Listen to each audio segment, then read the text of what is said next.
Welcome to the next episode of the Well Kitsap Thrive Podcast. I am Lesli Dullum-Taylor, founder of Well Kitsap and your host. I am so excited for this episode. I am sitting here, look at this gorgeousness behind me. We are in Bali, Indonesia, global wellness capital. And we're so excited to be here. This is a new beginning for the Well Kitsap Thrive podcast. And we're just so excited to have you here. You guys, can you hear this? Can you hear the fountain? We're here for like $14 USD a night. Is that insane? So excited to bring you this special episode with a very special guest who I am traveling with, which is my daughter, Lorren Lorrowdy Dullum. I am excited for you to get to know her. I'm excited for her to share her adventures and her stories. And the hope, of course, is that you will be inspired and empowered based on all the things she's doing and all the things she's offering. Okay, so I'm so excited to explore this place. Here's what's on the agenda for today. We are going to visit what I call the Mafia Monkeys, because apparently they're actually like an organized crime ring.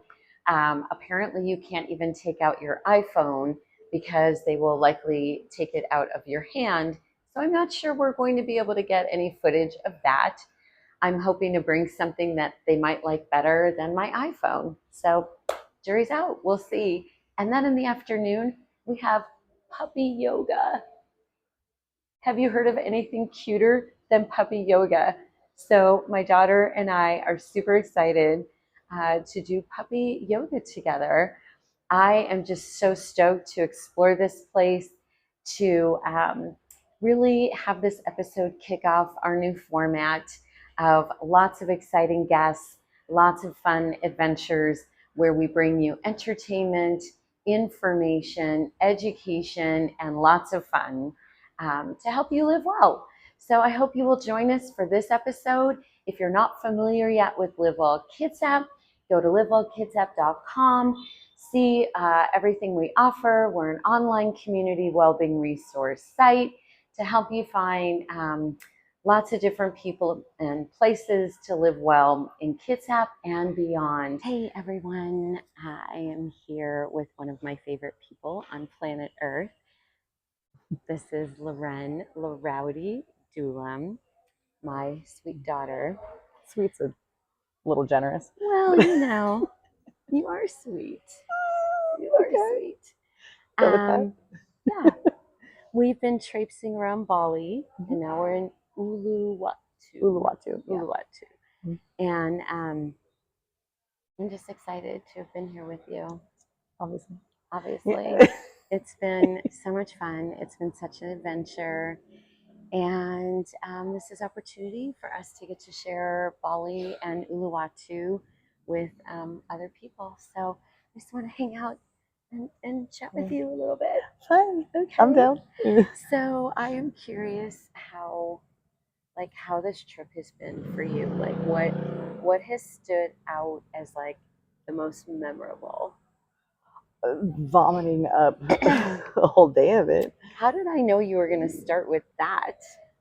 Because I'm predictable, and it was like I'm like, she's going to start with the puking part. I mean, you asked for the most memorable, and that's the most memorable. It was memorable for both of us. It was terrible. It was. It was bad. That was an unpleasant day. It was an unpleasant day. It was scary. Like, as your mom and your friend, I was like, please God, don't let us have to go to the hospital. I really was hoping that I didn't have to go to the hospital on vacation, because I feel like that's a little bit of a killer. Yeah, it's kind of a downer. Kind of a downer on a trip. But honestly, I'm here for like any kind of stories. If I got to go back and I'm like, guess who went to the hospital? We were close. Yeah. I had the bag packed. Yeah. I'm like the one more round of puking, and I'm like, okay, we're gonna go. Brutal. It was that was memorable. Brutal. That was. Okay, let's switch gears. What was the best? Give me the top 3 best moments. that don't involve puking? That's honestly so hard. It is so hard. So let's break it down because obviously we were in Phuket, Thailand first. Yeah. And so, and of course we lost 2 days because one day and then, and then the resting, next day I'm like, you were like out of it. Done. I was done. So we had 2 full days in Phuket. Yeah. So what stood out? Definitely the training, getting to go to the. Oh my gosh, that was so fun to watch. That was probably the highlight of my trip. Getting to go to Bang Thao and do their women's Muay Thai class with the Combat Collective. There was like what, 50, 60, 70 women. 70 women. All women. Yeah. I think the only guy was there was a photographer. Yeah. He was an honorary lady. He was there. Here in this place. But all right. I know he got some good angles of us. I'm like, you're in. He did. Yeah. And I got some good shots of you. You did. Oh my gosh. And that woman you were sparring with. She was so cool. She was so cool. Yeah. And then you told me how I was like, I feel like she could be in her 40s. Yeah. Like I was like, is she like late 30s, maybe early 40s? And then my brain was like, but no one's in the sport like that late. I thought for sure like early 40s at the oldest. Okay. And then you started talking with her. Yeah. And she said what? She's 52 years old. Still fighting professionally. How crazy. I think she had a fight 2 or 3 days after we sparred. Are you guys going to stay in touch? Oh yeah, we're friends on Instagram now. Okay, I love it. Yeah, I was like, I love that. Oh, you're my hero. 52. Yeah, I'm like 52.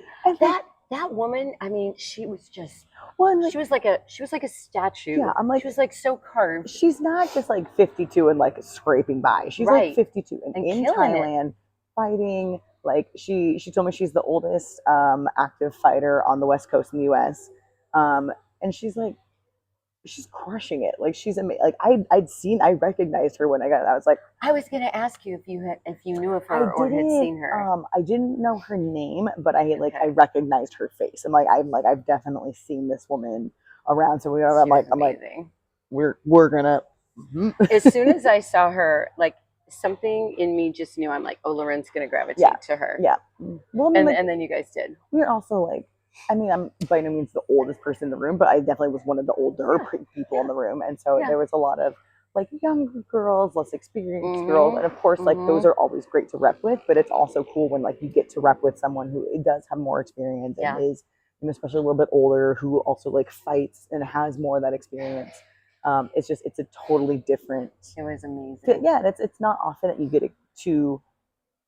At this stage in my career, it's not often that I get to train with other women who have a lot of experience and are older in the sport. So it was cool. And I was just, like near the mat, but not on it. And actually at one point I kind of went off in my own space and did my French push-ups because I was hoping to get a workout and they were like, oh, sorry, gym's closed, French push-ups. That's how I learned them.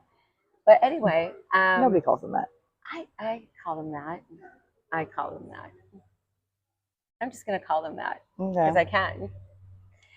So you can roll your eyes. It's fine. I will. It's not the first time. Won't be the last time. It's all good. Yeah. But yeah, just seeing that many women was so inspiring. Yeah. And the woman that owns this was saying she spars, but she doesn't even do it like professionally. She doesn't fight. So she spars, but she doesn't she doesn't fight. She doesn't compete. Isn't that amazing? I'm gonna adjust this a little bit. But yeah, like is it tickling? It's getting my throat and I don't want to like I get my neck skin just like ruffling the no, but yeah, like I think it's I think that's, and I told her this, I think it's almost more influential that she doesn't fight, because I think a lot of women think that if they do this sport, they have to fight. They have to be hardcore with it. Right. They have to do XYZ. They have to compete it. And like, you can literally just train for fun. Like you could just get together with the girls and hit each other in the face. And that's like completely okay. Honestly, like I loved what she was saying after. She was so empowering. I forget her name. So Kaz Crossley. Okay. Yeah. So if anyone like wants to know who we're talking about. Yeah. She was like so inspiring. She was like, hey, like there's not a competition here. Let's just, spur one another on. Yeah. And, be kind to one another. Like, I talked to her at the end and I'm like, oh my God, I love you. Well, she was amazing. Yeah. That's how it should be in general when you're sparring. But I agree. And I hate to make generalizations, but it's hard to get that in a room with guys because especially when usually as a female fighter, you're one of very few. And there tends to be this sort of, I don't know how to describe it, like this unspoken sort of like pick me energy in like in a gym when you're. Is there like some of this going on? There does, with the yeah. guys? It does tend to be like when you're one of the only women or the only woman in the room. You have to feel like you have to top, like you have to like be able to match or even beat the guys. You have to feel like you have to prove that you belong there. But there's almost like a lot of the women tend to almost get pitted against each other in an environment where that's not sort of nipped in the bud. Right. Where you get to be like, there's only two women here. So it kind of like creates this sort of like a different vibe. Yeah, it's like if in an unhealthy environment, right, where there's not conversations like that of like, hey, we're trying to help each other build. You can almost feel like the women are sort of pitted against each other because you're like there can only be so many. Like there's only so many women allowed in this space, and that's not how it should be. Right. And unfortunately, that's how it is in a lot of gyms. And when you have the person who's leading the room having those conversations of like, hey, we're not in competition with each other. We're here to help each other. We're here to build. You could feel that in all of the rounds where like all the women are just there to have fun. I almost could witness it, like as a person standing outside that area and just looking at people's faces. People are smiling. They're laughing. Yeah. I know, like sometimes when you have fought, I have really almost every time, I think,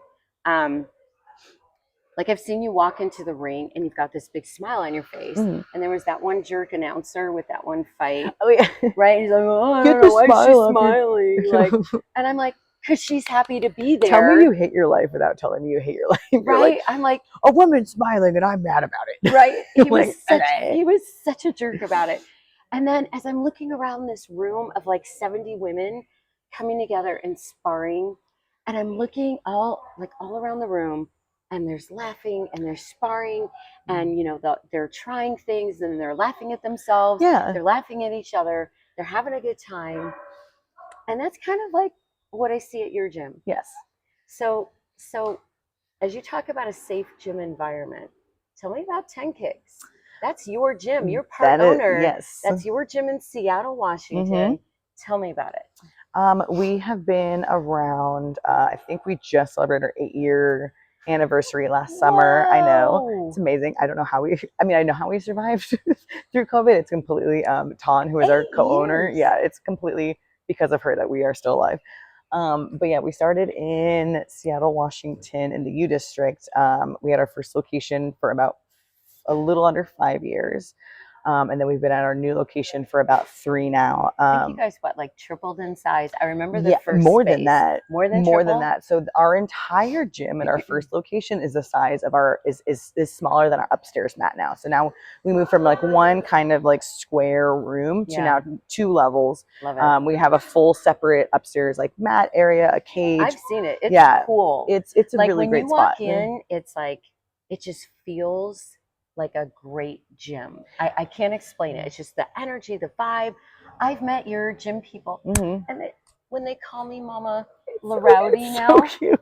Oh my gosh, they ask how you're doing. They're like, say hi to Mama Lorrowdy. I love them. I love them too. They're just so cute. They're fantastic people. And I will tell you, out of that not great evening, in a place we won't mention, Portland.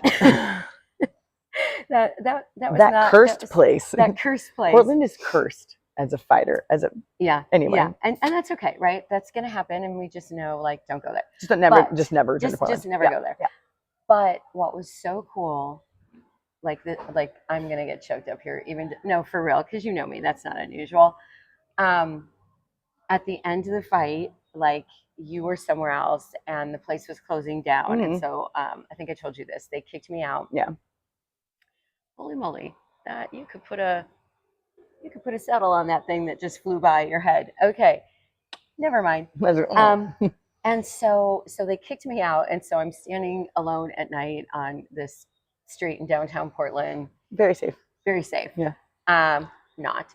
And then all of a sudden I see your people and they're like across the street, and I've never been so happy to see the Lorrowdy shirts. And I had one, so they recognized me. They're like, They're like, please don't be a murder hornet.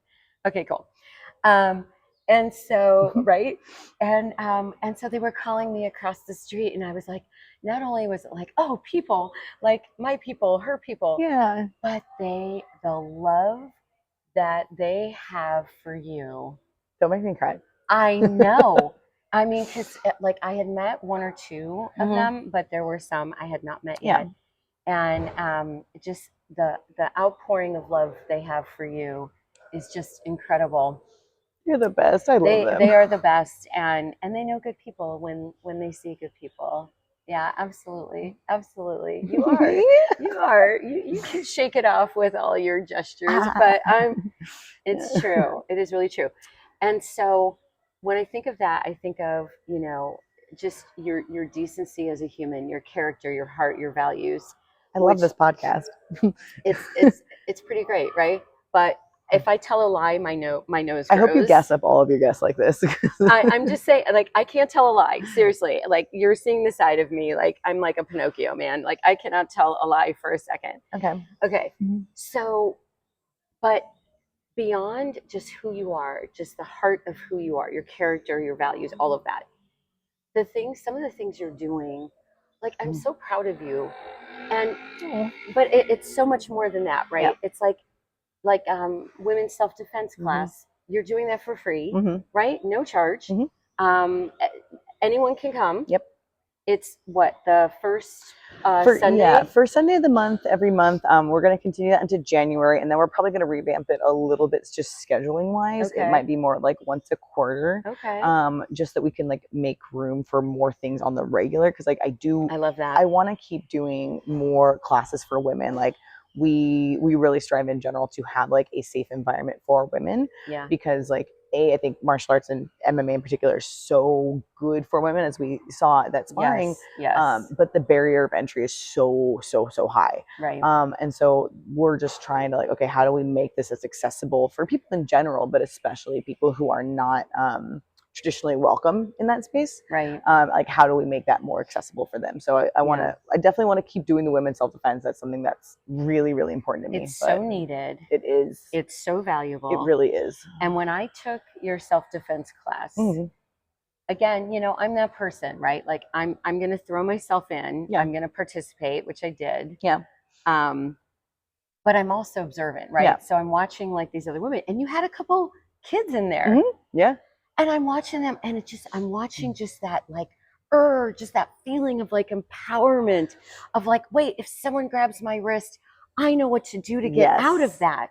Yeah. And it's something that not a lot of people have. And I'm like, why is like, you had a great turnout, but I'm like, why aren't there 200 more people here?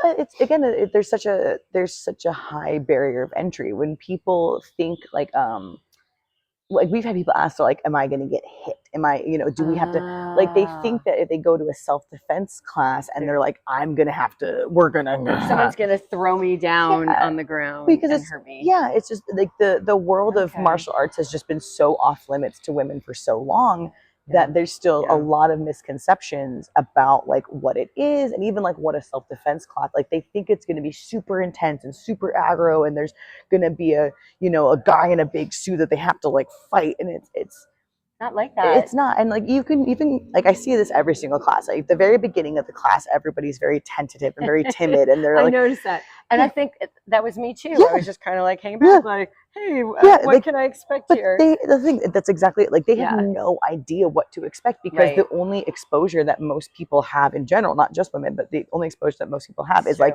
the UFC and like people like trash talking and it is true. Yeah. And so they don't get to see it in a more realistic and honestly much more approachable context, because by the end, like, they're having fun, they're laughing, they've made new friends, everybody's relaxed, everybody's like goofing, cheesing for photos, like, And it's such, I wish we did like a before, interviews at the very beginning and like interviews at the very end, like they do at weddings, like before you've had drinks and after you've had drinks. Oh Like, my gosh, that would be so good to do. Yeah. And you could get like real testimonials Yeah. like in the moment that could help educate other people that are thinking about taking a self-defense and class. that's one of the things that we're trying to rework in terms of like, how do we, because we've been doing the whip-free self-defense class for this entire we did it first Sunday of the month this entire last year. Okay. And of course, like I said, we want to keep doing it, but we're trying to revamp, like how do we make this more accessible? How do we help more people understand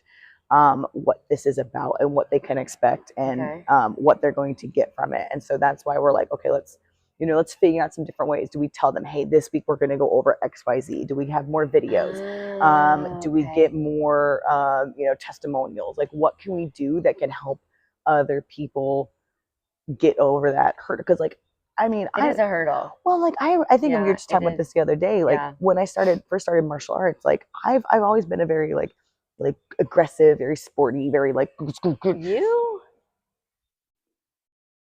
Did I notice that? Yes, you were jumping horses, like you were riding horses from the time you could walk. And then I will never forget when you were competing, you were jumping and literally jumping horses, not hanging on to anything. Yeah. You were terrifying as a child. I was a menace. It was terrifying to be your mom. You're welcome. You're welcome for those gray hairs.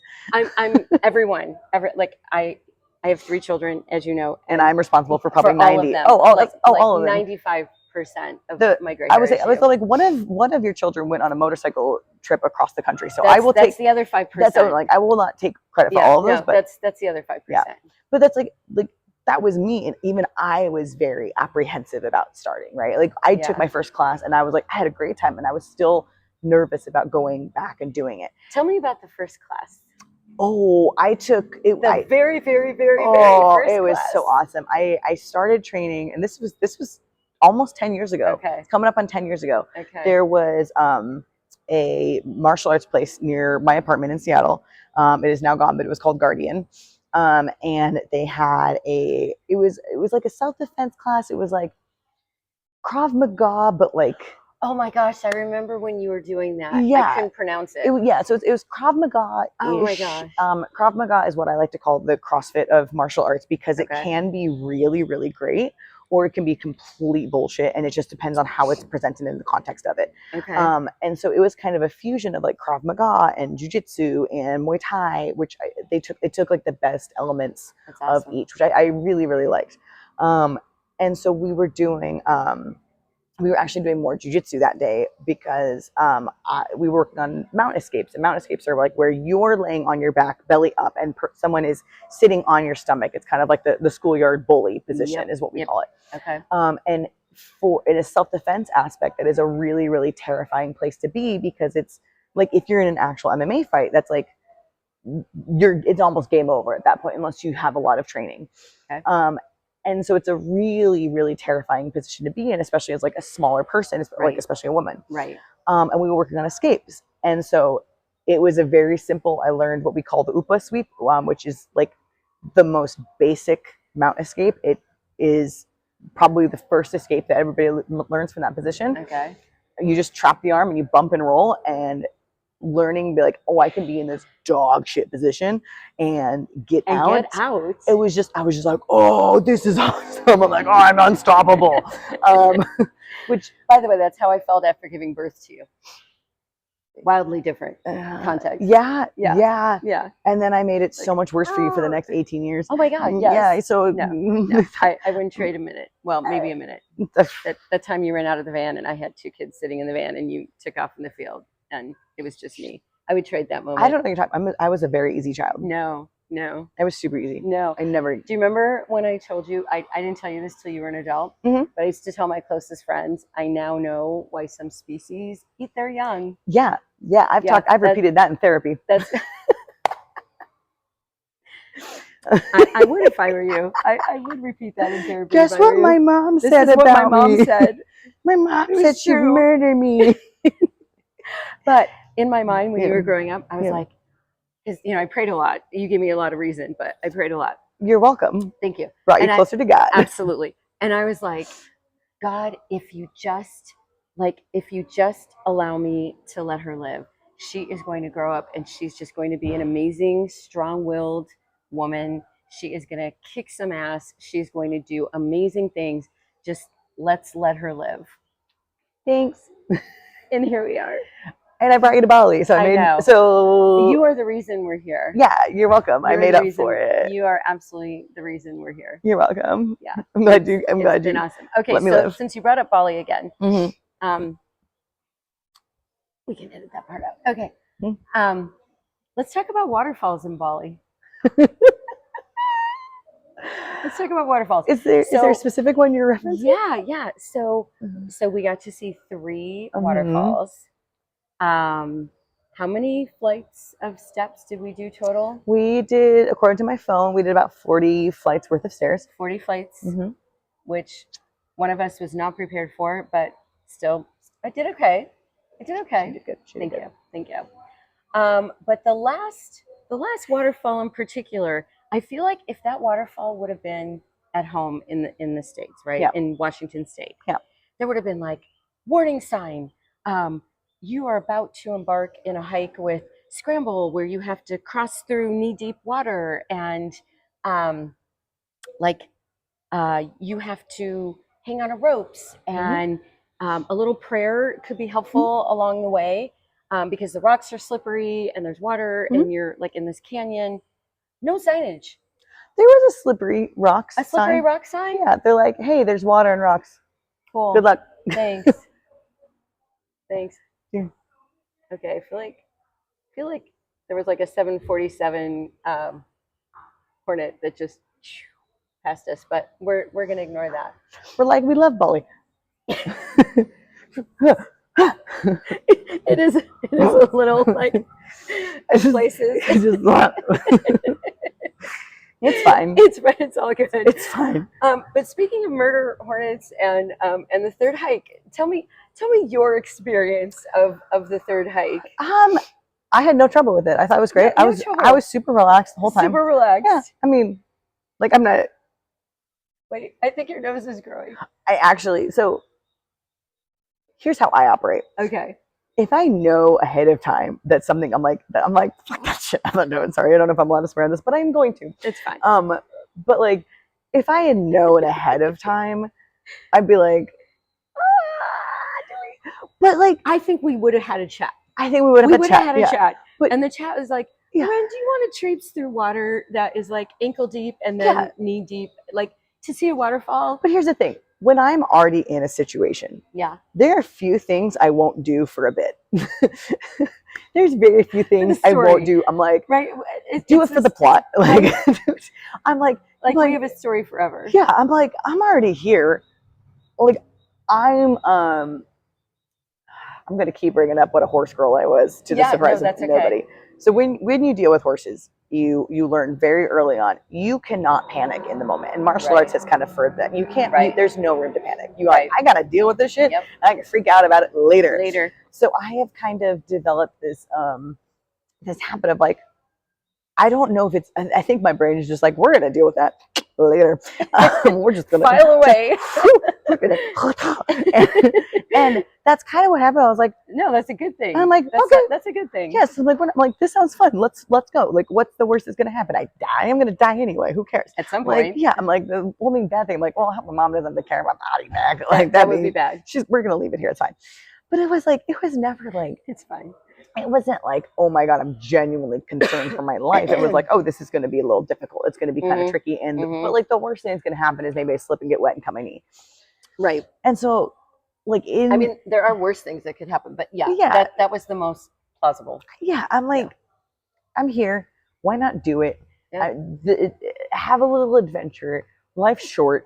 Go climb a freaking rock. Go, like, how often do I get to stand under a waterfall? Yeah. Like in Indonesia, in like, and I have to go through some knee-deep water and scramble on a rock a little bit to get that. Okay. I think for me, it was just that I wasn't expecting it. Yeah. And so all of a sudden, like, I love hiking. Like, Sure. I hike more than you hike. You're a vacation hiker. I'm a vacation hiker through and through. And so, but my hikes are usually like beginner, intermediate. I've not done like really intense scramble. And all of a sudden I'm like, whoa, there's nowhere to put my feet. Like, whoa, there's just this big rock. And it's like, okay, I can do this. And so, but then it's like, you get over the big rock and then it's like, wait, there's rushing water. And then you have to crawl through this little cavern. You have to dip under this rock. And then there was one point where, I'm not going to lie, I was just like, do I want to do this? Do I really want, like, I can turn around and go that way, or I can face my fear and go this way.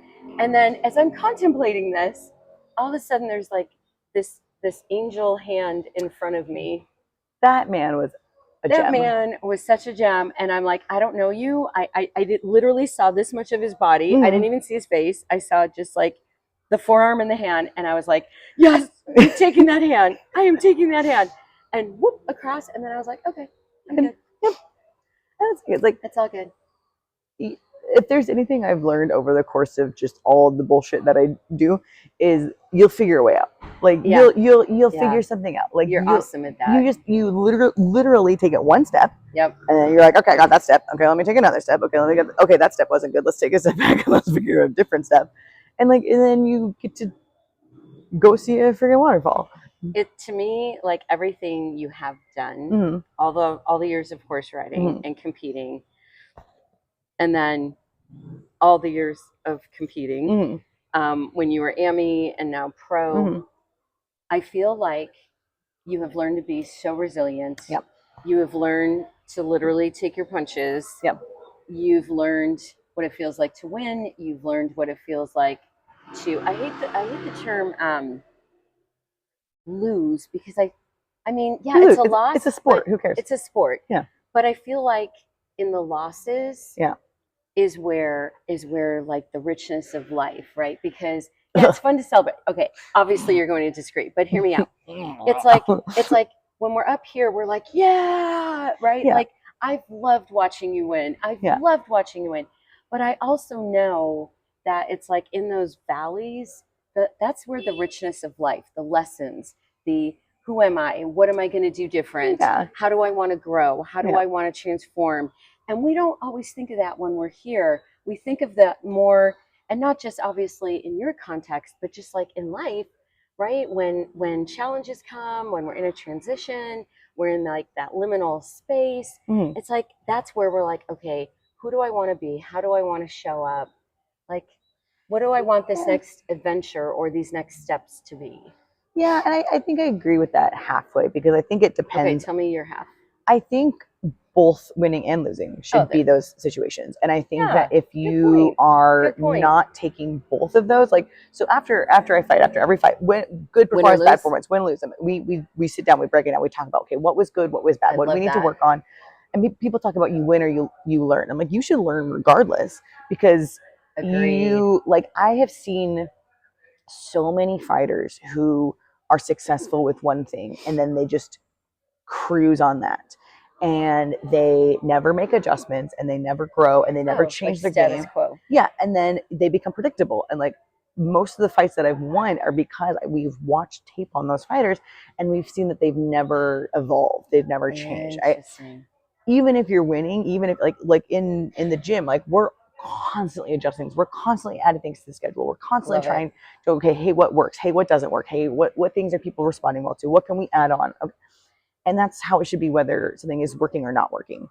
Because people are like, oh, if it's not broke, don't fix it. You're like, okay, but you can always improve it. Right. Like, so that's why I'm like, winning or losing should be treated the same in terms of what you get from it and how you progress forward.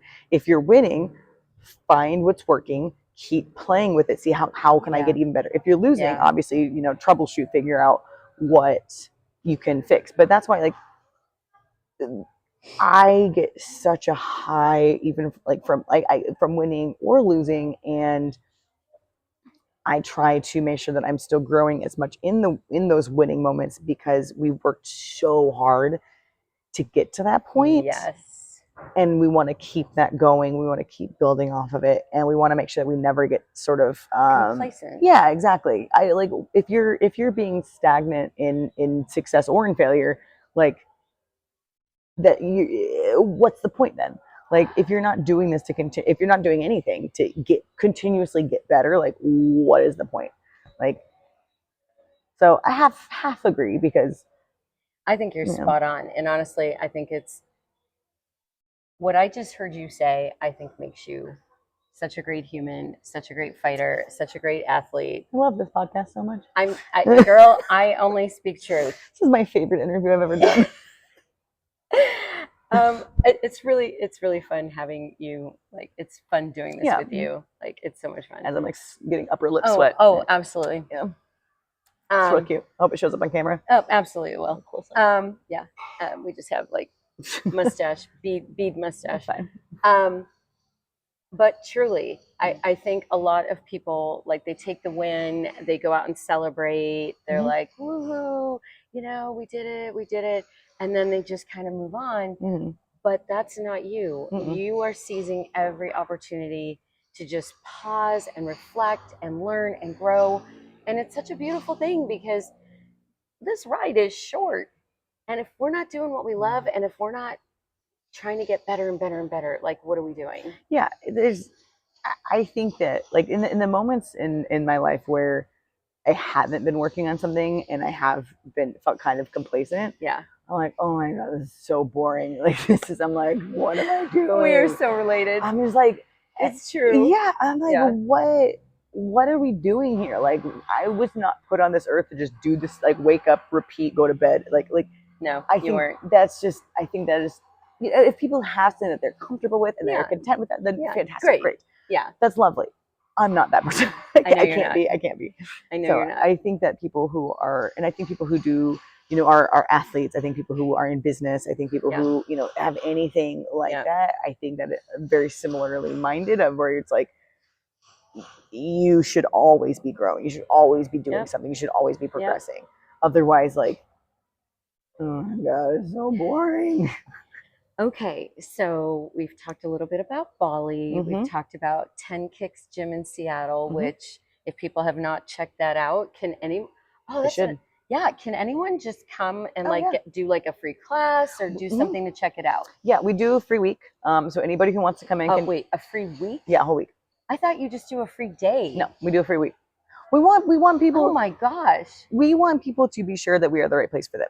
That's amazing. Yeah, we have different class offerings every day. We have so we have like a kickboxing, like, conditioning class. We have a striking class. We have we're adding in MMA classes again. That's awesome. A little breather. We have jujitsu. We have a barbell strength training class. We have kids classes. We have I'm sure I'm forgetting one, because we have a lot. We have a lot. But like we want everybody to get the chance to, like, see what they like to do and, like, figure out, hey, like, I want to check out this class. And, like, we'd rather have them decide early on if we are or are not the right, because we're not going to be the right gym for everybody, and that's okay. Right. No gym is the right gym for everyone. We'd rather them have the chance to figure that out in the beginning. That's awesome. So yeah, we do a free week. Anybody can come in, no experience necessary. We have equipment for everybody to borrow while they're doing the free week. So a beginner can come in. And all of our classes are all level. Basically what we do is that in the classes, especially like the technical classes, we partner you up, so you don't have to worry about like that, like, awkward, like, find a friend thing. Usually they'll work with me or one of the other more experienced people, so that we can kind of help them and, like, guide them through, like, hey, this is what we're doing. That's awesome. With the conditioning, like the bag work classes, we give them a little intro of, like, here's how you do this. And we try to make it as easy as possible for people to come in and see if this is something that they like, and not have to be worried about not knowing what to do. Okay. So yeah, we try to make it available for everybody. That is so cool. Yeah. So what is next for you personally, professionally? What's your next move? Professionally, we're twofold. One, as far as like the business goes for 10 Kicks, is we're doing a lot more like self-defense clinics for companies. So we're working. Oh, that's so cool. Yeah, we've done one with Amazon. We did one with a real estate company. We're getting a few more that we're just kind of like organizing right now, but we're it's been a really good team building process. We've had really, really good feedback from the companies that we have worked with. That's incredible. We go in, we do like an hour and a half, 2 hour self-defense course, and it's really good. There's a lot of skills and like mental habits that you get from learning self-defense that apply really well to the workplace. There's also just like a really good like team bonding thing, right? And people have a lot of fun doing it. So we're doing more of that, and offering that for more companies now. That's kind of our big goal for 2026. And then personally, I'm trying to do more kickboxing, more boxing, more Muay Thai, and just kind of expanding my professional competitions outside of like beyond MMA, because that's all I've done professionally so far. And I just, I love martial arts in general. So I think it'll be fun to get to do some of those other things that I haven't gotten to do yet as a professional. It will be fun to watch you do those other things. I can tell you're excited. I'm so excited. I can tell you're excited. How can people follow you? I'm on Instagram at Lorrowdy, LORROWDY. I'm on TikTok by the same handle. Our website is 10kicks.com. Just it's written at TENKICKS. I might have brain damage. I'm like, how do I spell kicks? We're on Instagram at the number 10kicks_Seattle. You can email us info@10kicks.com. There's a lot of it. We're not hard to find online. That's awesome. But this has been amazing. The trip has been amazing. Seeing Phuket, Thailand with you, petting elephants with you. That was probably your highlight. That was my highlight. I was dying during it, but I think that was your highlight. I got to feed, like literally make this like rice ball. And I was like, how am I supposed to feed it? I'm like, am I supposed to place it in its trunk? And then the guy was like, no, it's just get closer. It's going to open its mouth. It's like a basketball game. You just got to, and the elephant just jumps and catches it. And I mean, like I've never seen inside an elephant's mouth. It's just like, it was like that's this my big elephant tongue, and I'm like throwing this softball size rice ball in its mouth, while also being like, "You're doing so good," just like gentle parenting this elephant, just baby, yes, thank you, and like speaking in Thai, "Khop kun ka," like to the elephant. Like the elephant doesn't speak Thai, but like I bet the elephant knows "Khop kun ka." I bet the elephant knows that. It lives in Thailand. Hello. Anyway, they don't speak our language. It was magical. Overall, the trip was just incredible. Mm-hmm. I wasn't kidding. I would not be here if it were not for you. Same. I mean, so like, seriously. I gotcha on that. Hey, I caught that. I don't think any other guests can say that, can they? No other guests can say that. Lots of labor pains. Same. Right? But I mean, like, I love to travel. I've always loved to travel. Mm-hmm. You inherited that travel gene, but never, ever, ever did I think I would be in like Thailand, Southeast Asia, mm-hmm. Bali, Indonesia. Like I never thought that I would be here. And it's just been so incredible. The art, the people have been like people so here are amazing. Friendly. They're so kind. Like they're so cute. Them. They're so adorable.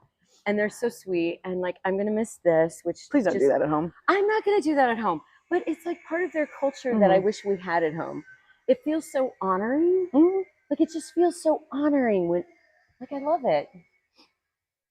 I do that at home. I won't do this on here. Thank you. I just do that. You guys know what I'm showing. She has a different version.